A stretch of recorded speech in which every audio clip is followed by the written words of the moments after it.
आ गए बच्चों तुम लोग। नमस्ते बच्चों, पता है मैं तुम्हारा कब से बेसब्री से इंतजार कर रही हूँ। बताओ कैसा रहा कल का क्विज कंपटीशन, जीत गए ना तुम लोग? नहीं मैडम जी, हम तो कोई भी जवाब नहीं दे पाए। अरे ऐसे कैसे हो गया बच्चों, तुम्हारी तो इतनी अच्छी तैयारी थी, मुझे तो लगा था तुम जीत कर आओगे। मैडम जी वो बाकी टीम हमसे ज़्यादा स्ट्रॉन्ग थी। चलो कोई बात नहीं बच्चों, आगे और भी मौके आएंगे तुम्हारे पास। तैयारी तो तुम्हारी अच्छी थी, लगता है तुमने प्रश्न ही ध्यान से नहीं सुने या फिर प्रश्नों के उत्तर देने में तुमने देरी की होगी। चलो कोई बात नहीं, हम अब आगे पढ़ाई शुरू करते हैं। मैडम जी आज आप ये सब क्या कर रहे हो और ये सब क्या है? आज मैंने सोचा था कि बच्चे जीत कर आएंगे तो उन्हें गाने और मूवी दिखाऊंगी। देखो तुम्हारे लिए ये चॉकलेट भी ला के रखी थी मैंने सोचा था बच्चे आज क्विज कंपटीशन जीत कर आएंगे तो उन्हें गाने सुनाऊंगी, मूवी दिखाऊंगी।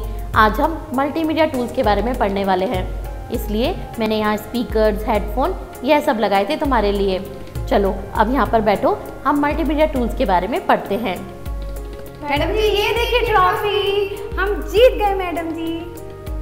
अरे तो ट्रॉफी लेकर आए मेरे बच्चे, वही मैं सोचूं कि मेरे बच्चे हार कैसे सकते हैं, मुझे तुम्हारे जीतने की पूरी उम्मीद थी। चलो तो अब आगे का पढ़ते हैं, आओ बैठो।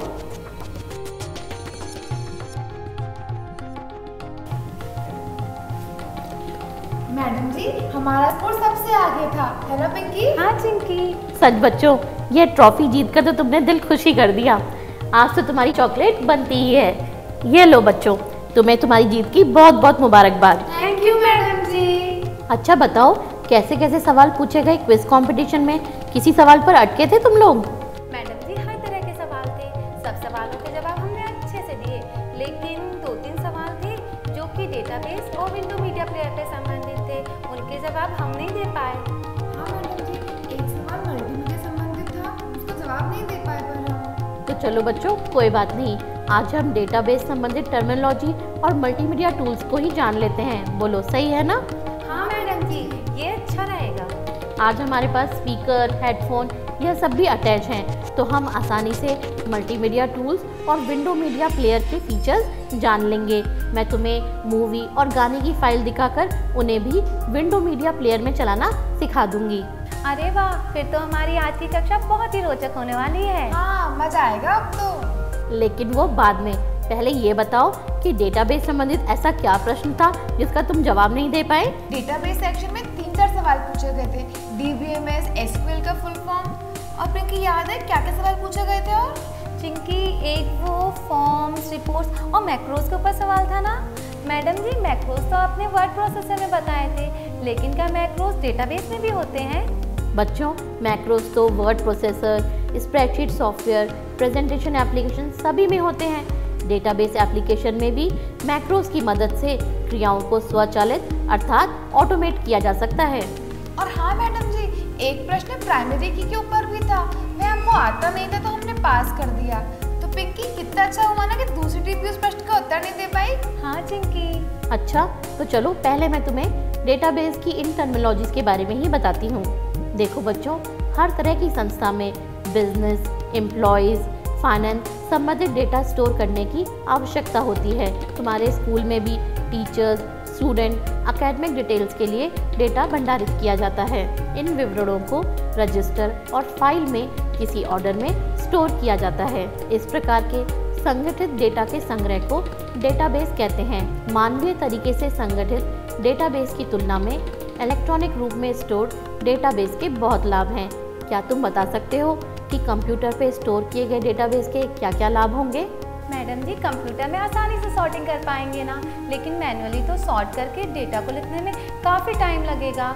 लेकिन कंप्यूटर में तो किसी भी डेटा के आधार पर सॉर्टिंग की जा सकती होगी, जैसे नाम के आधार पे या फिर रोल नंबर के आधार पर। बिल्कुल सही पिंकी, यहाँ पर नाम, रोल नंबर यह सब फील्ड्स कहलाती हैं। तुम बताओ चिंकी, तुम्हें क्या लाभ नजर आते हैं? मैडम जी मुझे लगता है कि कंप्यूटर में डेटा स्टोर करने से उसे आसानी से अपडेट किया जा सकता है, नया डेटा डाल के उसे। हाँ चिंकी सही कहा तुमने। बच्चों कंप्यूटर में डेटा को स्टोर करने के लिए DBMS अर्थात डेटाबेस मैनेजमेंट सिस्टम का प्रयोग किया जाता है। यह DBMS एक एप्लीकेशन ही है जिसके द्वारा डेटाबेस में डेटा को मेंटेन किया जाता है। मैडम जी डेटा को मेंटेन करना मतलब? डेटा को मेंटेन करना मतलब डेटा को स्टोर करना, उसे ऑर्गेनाइज करना और उसे पुनः प्राप्त करना। मैडम जी कुछ DBMS एप्लीकेशन के नाम बताइए ना। देखो बच्चों, जैसे Access, FoxPro, SQL Server, Oracle, DB2, Informix आदि ऑपरेटिंग सिस्टम के हिसाब से अलग अलग कंपनीज के डेटाबेसेस हैं। इन डेटाबेस मैनेजमेंट सिस्टम्स में क्या टेबल्स को बनाकर डेटा को स्टोर किया जाता है मैडम जी? हाँ पिंकी, एक डेटाबेस मैनेजमेंट सिस्टम में कई डेटाबेसेस हो सकते हैं। इन डेटाबेसेस में कई टेबल्स हो सकती हैं। डेटा को इन टेबल्स में ही ऑर्गेनाइज किया जाता है। इन टेबल्स के अलावा उस डेटाबेस में फॉर्म्स, रिपोर्ट्स यह सब बनाए जा सकते हैं। इसी तरह से व्यूज, ट्रिगर, इंडेक्स यह सब भी क्रिएट करने की फैसिलिटी होती है। और टेबल का स्ट्रक्चर तो तुम लोग को पता ही है कि किस तरह का होता है। बताओ चिंकी, टेबल का स्ट्रक्चर कैसा होता है? टेबल में डेटा को रो कॉलम में अरेंज किया जाता है। रो में रिकॉर्ड्स और कॉलम में अलग अलग फील्ड को दर्शाया जा सकता है। जैसे स्टूडेंट टेबल में रोल नंबर, मार्क्स, परसेंटेज इत्यादि फील्ड हो सकती है। एक स्टूडेंट के लिए एक रो में इन सब की फील्ड की एंट्री करने पर एक रिकॉर्ड तैयार हो जाता है। तो क्या मैडम जी यही स्ट्रक्चर DBMS में भी होता है क्या? हाँ चिंकी, यही सेम स्ट्रक्चर होता है DBMS की टेबल्स में भी। इसमें रो और कॉलम में डेटा को अरेंज किया जाता है। बहुत सारे रिकॉर्ड्स हो सकते हैं किसी भी टेबल में और कितने भी कॉलम्स यानी कि कितनी भी फील्ड्स हो सकती हैं एक टेबल के अंदर। मैडम जी वो प्राइमरी की क्या होती है? टेबल का वह फील्ड जो हर रिकॉर्ड की अद्वितीय या यूनिक ढंग से पहचान कराता है वह प्राइमरी की कहलाता है। प्राइमरी की का क्या उपयोग होता है मैडम जी? हम जिस फील्ड पर प्राइमरी की डालते हैं उस फील्ड के लिए डुप्लीकेट वैल्यूज नहीं डाली जा सकती। इस प्रकार टेबल में अनावश्यक डेटा की एंट्री को रोका जा सकता है। जैसे मान लो कि कोई स्टूडेंट टेबल है। स्टूडेंट टेबल में स्टूडेंट के नाम तो सेम हो सकते हैं लेकिन दो स्टूडेंट्स के रोल नंबर कभी भी सेम नहीं होंगे। तो अगर हम रोल नंबर की जो फील्ड है उस पर प्राइमरी की असाइन कर दें तो फिर डुप्लीकेट रिकॉर्ड्स की एंट्री नहीं हो पाएगी। कभी कभी डेटा एंट्री ऑपरेटर से इस प्रकार की गलती हो जाती है कि एक ही स्टूडेंट के मार्क्स 2 बार चढ़ जाते हैं। तो अगर रोल नंबर वाली जो फील्ड है उस पर प्राइमरी की डली हुई है तो ऐसा संभव नहीं हो पाएगा। बच्चों, हमने रोल नंबर पर प्राइमरी की असाइन की है। तो जैसे मान लो कि 11वें रोल नंबर के लिए रिकॉर्ड एंट्री किया गया। अगर कभी दोबारा से 11वें रोल नंबर के लिए एंट्री की जाएगी तो वहाँ पे एरर आ जाएगी क्योंकि यह डुप्लीकेट रिकॉर्ड्स रोल नंबर पे डुप्लीकेट रिकॉर्ड्स की एंट्री संभव नहीं हो पाएगी। तो बच्चों आया समझ तुम्हें? जी मैडम जी।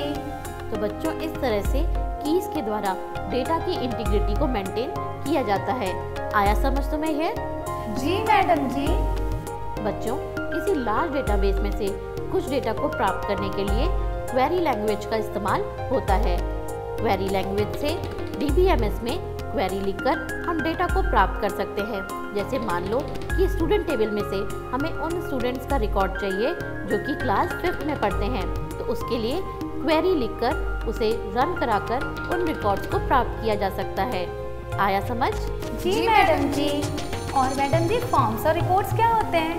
पिंकी, यूजर्स के लिए टेबल में डेटा को एंटर कराने के लिए, दिखाने के लिए और मॉडिफाई करने के लिए फॉर्म्स को इंटरफेसेस के रूप में काम में लिया जाता है और रिपोर्ट्स के द्वारा हम टेबल या क्वेरीज से अपने डेटा को एक फॉर्मेट में प्रेजेंट कर सकते हैं और उसका प्रिंट भी निकाला जा सकता है। मैडम जी SQL की फुल फॉर्म क्या है? SQL की फुल फॉर्म है स्ट्रक्चर्ड क्वेरी लैंग्वेज।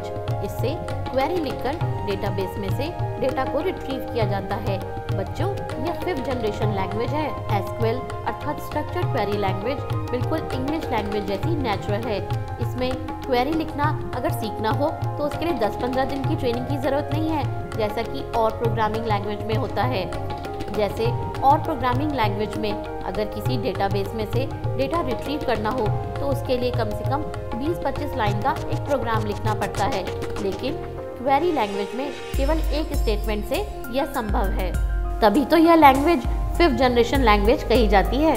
आया समझ बच्चों? जी मैडम जी। बच्चों, अब हमने DBMS पे तो काफ़ी कुछ डिस्कस कर लिया है। चलो अब मल्टीमीडिया टूल्स को काम में लेकर देखते हैं। मैडम जी, हमें किसी DBMS एप्लीकेशन पे काम करना नहीं सिखाएंगे क्या? बच्चों, अभी तो थोड़े दिनों में तुम्हारी परीक्षा ही है, तुम लोग 3-4 दिन ही आओगे। इतने कम दिनों में हम DBMS एप्लीकेशन को नहीं समझ पाएंगे। जब तुम छुट्टियों के बाद आओगे तब हम जरूर से DBMS एप्लीकेशन को पढ़ेंगे। ठीक है मैडम जी। बच्चों, तुम्हें पता है क्या कि मल्टीमीडिया क्या होता है? मैडम जी, टीवी पर जो कार्टून्स आते हैं वो मल्टीमीडिया टूल्स के प्रयोग से ही बनते हैं ना? हाँ पिंकी। चिंकी, मल्टीमीडिया टूल से एनिमेशंस और ग्राफिक्स पे काम कर सकते हैं। मैडम जी, और जो 3D फिल्में बनती हैं या ग्राफिक्स का जो फिल्मों में इस्तेमाल होता है वह भी तो मल्टीमीडिया टूल की मदद से ही होता है ना? हाँ बच्चों, कोई इनविटेशन कार्ड बनाना हो या संगीत सुनना हो, मूवी बनानी हो या देखनी हो, यह सब मल्टीमीडिया का ही भाग है। आजकल तो स्कूलों में भी विभिन्न विषयों को समझाने के लिए मल्टीमीडिया टूल्स का ही इस्तेमाल किया जाता है। इसमें animated presentation, video clip, sound, इन सब के द्वारा टॉपिक को इंटरेस्टिंग तरीके से समझाया जाता है। मल्टीमीडिया के प्रयोग से कंप्यूटर एडेड टीचिंग कार्यक्रम काफ़ी प्रसिद्ध हो रहे हैं आजकल। यह कार्यक्रम इंटरैक्टिव प्रकृति के होते हैं, जिससे स्टूडेंट्स को सिद्धांतों को समझने में काफ़ी मदद मिलती है। हाँ मैडम जी, आजकल टीवी में कई एड्स आते हैं in computer aided teaching programs के, और उन्हें बताया जाता है कि इन प्रोग्राम्स के द्वारा काफ़ी जटिल विषयों को यूज़र फ्रेंडली तरीके से बताया जाता है। हाँ पिंकी, तो बच्चों, डिजिटल तकनीकी से एनिमेशन, साउंड, वीडियो, टेक्स्ट, इन सब का समन्वय मल्टीमीडिया कहलाता है। मल्टीमीडिया तकनीकी को कंप्यूटर और उपयोगकर्ता के बीच अंतक्रिया या संचार बढ़ाने का माध्यम भी माना जा सकता है। चलो अब हम विंडो मीडिया प्लेयर को काम में लेकर देखते हैं। विंडो मीडिया प्लेयर में हम ऑडियो और वीडियो फाइल्स को प्ले करके देख सकते हैं। विंडो मीडिया प्लेयर में हम डिजिटल मीडिया फाइल्स की प्लेलिस्ट तैयार कर सकते हैं। मैडम जी, डिजिटल मीडिया फाइल और प्लेलिस्ट मतलब? डिजिटल मीडिया मतलब ऑडियो और वीडियो फाइल्स। प्लेलिस्ट इन डिजिटल मीडिया फाइल्स का संग्रह है, जिसे हम विंडो मीडिया प्लेयर में देखना या सुनना चाहते हैं। चलो बच्चों, अब हम विंडो मीडिया प्लेयर को खोलते हैं और उसमें कोई गाना चलाना सीखते हैं। देखो, यहाँ टास्क बार पर विंडो मीडिया प्लेयर का आइकन आ रहा है। इस पर क्लिक करके हम इसे ओपन करेंगे। यहाँ पर फाइल मेन्यू दिखाई दे रहा है। फाइल मेन्यू में ओपन कमांड है। इस कमांड पर हम जाएंगे तो ओपन डायलॉग बॉक्स प्रकट होगा। यहाँ से हम फाइल यानी गाने की वह फाइल जो कि हमें यहाँ पर बजानी है उसे चुनेंगे। तो हमने यह फाइल चुनी। अब ओपन बटन पर क्लिक किया तो देखो यह गाना प्ले हो जाएगा।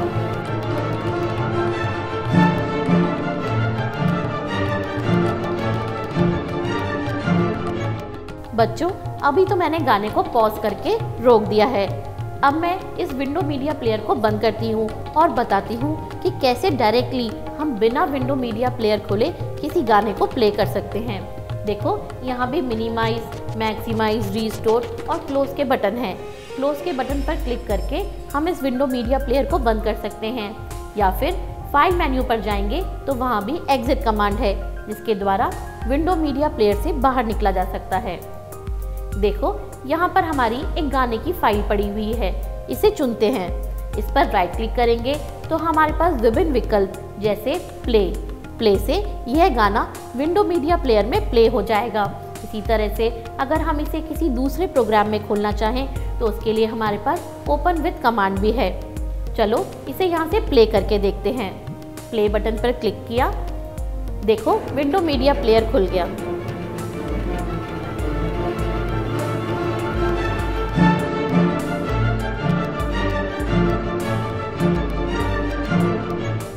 बच्चों, यह गाना मैंने पॉज किया है। इसको पॉज करने के लिए यहाँ पर नीचे पॉज बटन आता है। तुम बटन पर जाओगे तो तुम्हें माउस आइकन पर पॉज लिखा हुआ दिखाई देगा। इस पॉज बटन पर क्लिक करने से गाने को किसी भी पॉइंट पर बीच में रोका जा सकता है। जब हम गाने को रोक देंगे तो पॉज बटन की जगह प्ले बटन आ जाएगा। तो प्ले बटन पर क्लिक करके हम पॉज गाने को आगे बढ़ा सकते हैं। इसी तरह से बच्चों, अगर गाने को रोकना हो यानी कि बंद कर देना हो तो उसके लिए स्टॉप बटन भी है। इसी तरह से बच्चों, यहाँ पर एक म्यूट बटन है। म्यूट बटन पर क्लिक करके गाने की आवाज़ को बिल्कुल बंद किया जा सकता है। म्यूट कर देने पर साउंड का बटन आ जाता है, जिस पर क्लिक करने से गाने में पुनः आवाज़ आ जाएगी। इसी तरह से बच्चों यहाँ नेक्स्ट और प्रीवियस के भी बटन हैं। जैसे इस गाने से पहले जो गाना चलाया गया हो उस पर जाने के लिए प्रीवियस और नेक्स्ट पे जाने के लिए नेक्स्ट बटन है। विंडो मीडिया प्लेयर भी और एप्लीकेशन प्रोग्राम की जैसे ही एक प्रोग्राम है। इसको भी खोलने पर देखो टाइटल बार, मेन्यू बार यह सब दिखाई दे रही हैं। तुम्हें मैंने बताया ही कि फाइल मेन्यू पर जाओगे तो तुम्हें ओपन और एग्जिट के ये सारे विकल्प मिलेंगे, जैसा कि किसी दूसरी एप्लीकेशन प्रोग्राम में मिलते थे। बच्चों यहाँ से हम गाने को सीडी से कॉपी कर सकते हैं। इसके लिए कॉपी फ्रॉम सीडी आता है। इस विकल्प से हम सीडी में से गाने को कॉपी करके यहाँ डाल सकते हैं। इसी तरह से अगर हमें गाना या कोई मूवी सीडी पर कॉपी करनी हो तो उसके लिए कॉपी टू सीडी और डिवाइस का विकल्प है, जिससे हम चुने हुए प्लेलिस्ट को या चुने हुए गाने या किसी मूवी को सीडी में कॉपी कर सकते हैं। आया समझ बच्चों? जी मैडम जी। लेकिन मैडम जी इसमें प्लेलिस्ट कैसे तैयार होती है? प्लेलिस्ट तैयार करने के लिए हमें मीडिया लाइब्रेरी पर क्लिक करना होगा। देखो फीचर्स टास्क बार पर मीडिया लाइब्रेरी का यह विकल्प है, इस पर क्लिक करेंगे। अब यहाँ हमें न्यू प्लेलिस्ट का यह विकल्प चुनना है। देखो न्यू प्लेलिस्ट चुनने पर हमें प्लेलिस्ट को एक नाम देना होगा। इसे हमने नाम दिया। अब ओके बटन पर क्लिक करेंगे तो देखो यहाँ पर एक नई प्लेलिस्ट बनकर आ गई। अब हमें इस प्लेलिस्ट में अपने पसंद के गाने डालने हैं। देखो इस प्लेलिस्ट पर हम क्लिक करके इसे एडिट करेंगे तो हम इस पे गाने डाल पाएंगे। इसके लिए हमने यह MP3 वाली फाइल चुनी। तो देखो इस तरह से फाइलों को चुनकर हम इसमें गाने ऐड कर देंगे। ओके बटन पर क्लिक करेंगे तो इसमें यहाँ पर इस तरफ गाने दिखाई देंगे। तो बच्चों इस तरह से प्लेलिस्ट से अपने पसंद के गानों का संग्रह बनाया जा सकता है। चलो अब विंडो मीडिया प्लेयर को बंद करते हैं और साउंड रिकॉर्डर खोलते हैं। साउंड रिकॉर्डर से क्या किया जाता है? साउंड रिकॉर्डर में ऑडियो को रिकॉर्ड किया जाता है और उसे प्ले करके सुना भी जा सकता है। साउंड बजाने के लिए हमारे कंप्यूटर में साउंड कार्ड और स्पीकर होने चाहिए। इसी तरह बच्चों साउंड को रिकॉर्ड करने के लिए हमें माइक्रोफोन और साउंड कार्ड की आवश्यकता होती है। देखो जैसे यहाँ पर जो ये माइक है जिससे हम आवाज़ को रिकॉर्ड करेंगे। मैडम जी क्या हम अपनी आवाज़ रिकॉर्ड कर सकते हैं? हाँ बिल्कुल कर सकते हैं। चलो पहले हम साउंड रिकॉर्डर खोलते हैं। इसके लिए स्टार्ट पुश बटन पर क्लिक करेंगे। यहाँ पर ऑल प्रोग्राम्स चुनेंगे और एसेसरीज ग्रुप पर क्लिक करेंगे। यहाँ से हमें एंटरटेनमेंट ग्रुप चुनना है। देखो यहाँ साउंड रिकॉर्डर का विकल्प आ रहा है। इस पर क्लिक करते ही साउंड रिकॉर्डर खुल जाएगा। देखो यहाँ पर जो ये लाल चिन्ह वाला रिकॉर्डर का बटन है इस पर क्लिक करके हम आवाज़ को रिकॉर्ड कर सकते हैं। चलो चिंकी तुम इसे लगाओ और फिर अपनी आवाज़ रिकॉर्ड करके देखो। जी मैडम जी। अब बोलो मैडम जी। रुको मैं रिकॉर्डिंग का बटन स्टार्ट करती हूँ। वंदे वंदे मातरम वंदे मातरम वंदे मातरम वंदे। अब हमें स्टॉप के बटन पर क्लिक करना होगा। चलो अब हम इस रिकॉर्डिंग को सेव कर देते हैं। इसके लिए फाइल मेन्यू में जाकर सेव एज के कमांड पर क्लिक करेंगे। इसे नाम देते हैं और सेव करते हैं। मैडम जी इन फाइल्स का क्या एक्सटेंशन होता है? Pinky recorded sound wave form अर्थात .wav फाइल में स्टोर होती है। देखो पिंकी ने जो ये आवाज़ रिकॉर्ड करी है इसे हम प्ले करके देखते हैं। किसी भी साउंड फाइल को प्ले करने के लिए फाइल मेन्यू पर क्लिक करेंगे। यहाँ ओपन कमांड चुनेंगे। अब यहाँ यह ओपन डायलॉग बॉक्स में से हमें वेव फाइल चुननी होगी। तो हमने चिंकी की आवाज़ वाली यह वेव फाइल चुनी और ओपन बटन पर क्लिक किया तो इससे यह फाइल लोड हो गई। अब हम प्ले बटन पर क्लिक करके इस आवाज़ को सुन सकते हैं। स्टॉप बटन पर क्लिक करने से यह वेव फाइल रुक गई। चलो अब इस साउंड रिकॉर्डर को बंद कर देते हैं। अब मैं तुम्हें मूवी चलाकर दिखाती हूँ। देखो बच्चों मूवी चलाने के कई तरीके हैं। या तो तुम CD और जो DVD लाए हो मूवी की उससे मूवी को चला सकते हो, या फिर बेहतर तरीका यह है कि मूवी की इस फाइल को तुम अपने कंप्यूटर पर कॉपी कर लो और फिर WMP यानी कि विंडो मीडिया प्लेयर में इसे चलाकर देख सकते हो। चलो हम भी मूवी को चलाकर देखते हैं। देखो बच्चों यहाँ पर एक मूवी पड़ी है। इसके फोल्डर पर डबल क्लिक करके इसे खोला तो यहाँ पर यह मूवी की वीडियो है। इस पर हम राइट क्लिक करेंगे तो हमारे पास शॉर्टकट मेन्यू में प्ले का विकल्प आ रहा है। इस प्ले के विकल्प पर क्लिक करके हम इस वीडियो को चला सकते हैं। यहाँ पर हमारे पास ओपन विथ भी है। ओपन विथ पर हम क्लिक करेंगे तो देखो ओपन विथ की स्क्रीन आ जाएगी, जिसमें से हम किसी दूसरे एप्लीकेशन प्रोग्राम को चुनकर उसमें भी अपनी मूवी को देख सकते हैं। मैडम जी, क्या और भी कोई प्रोग्राम्स हैं जिनमें इस मूवी को चलाया जा सकता है? हाँ बच्चों, देखो चूँकि आजकल कई फॉर्मेट्स अवेलेबल हैं इन ऑडियो और वीडियो फाइल्स के, और हमारे पास कई प्लेयर्स भी अवेलेबल हैं जिनमें इन ऑडियो और वीडियो फाइल्स को चलाया जा सकता है। ऑडियो और वीडियो फाइल्स के कई फॉर्मेट ऐसे हैं जो विंडो मीडिया प्लेयर सपोर्ट नहीं करता। इसी तरह से अलग अलग प्लेयर्स कई फॉर्मेट्स को सपोर्ट नहीं करते। विंडो मीडिया प्लेयर की तरह ही यह मीडिया प्लेयर्स भी वह प्रोग्राम्स हैं जिनमें हम ऑडियो या वीडियो फाइल को चलाकर देख सकते हैं। तो बच्चों, यहाँ इस लिस्ट में से आप किसी दूसरे मीडिया प्लेयर को भी चुन सकते हो और उसमें अपनी वीडियो फाइल को देख सकते हो। देखो हमने यहाँ से प्लेयर को चुना और ओके बटन पर क्लिक किया तो देखो यहाँ पर हमारी मूवी रन हो जाएगी। इस तरह से चलाया जाता है मूवी को। चलो बच्चों, अभी तो इस मूवी को मैं यहीं पर बंद करती हूँ। तो बच्चों, इन मल्टीमीडिया टूल्स के बारे में समझ आया तुम्हें? जी मैडम जी। मैडम जी, आज तो मैं घर जाके गाने और नई नई मूवी देखूंगी। ठीक है ना पिंकी, तुम भी देखोगी ना मेरे साथ मूवीज? हाँ हाँ चिंकी, अपन दोनों संग में मिलकर देखेंगे मूवी। लेकिन चिंकी, अपन ये तरह तरह के गाने और मूवी लाएंगे कहाँ से? हाँ पिंकी, ये तो तुमने एकदम सही कहा। देखो बच्चों, वैसे तो बाजार में तरह तरह के गाने और मूवी की CD, DVD उपलब्ध होती है, लेकिन बच्चों तुम्हें अगली कक्षा में मैं इंटरनेट से गाने और मूवी डाउनलोड करना सिखाऊंगी। इंटरनेट के जरिए तुम गाने और मूवी डाउनलोड करके अपने घर पर देख सकते हो। तो चलो बच्चों, अब अगली कक्षा में यह सब सिखाऊंगी। ठीक है मैडम जी। तो दोस्तों, अगली कक्षा में हम इंटरनेट जैसे मजेदार टॉपिक को सीखेंगे। तो फिर मिलेंगे अगली कक्षा में, तब तक के लिए नमस्कार।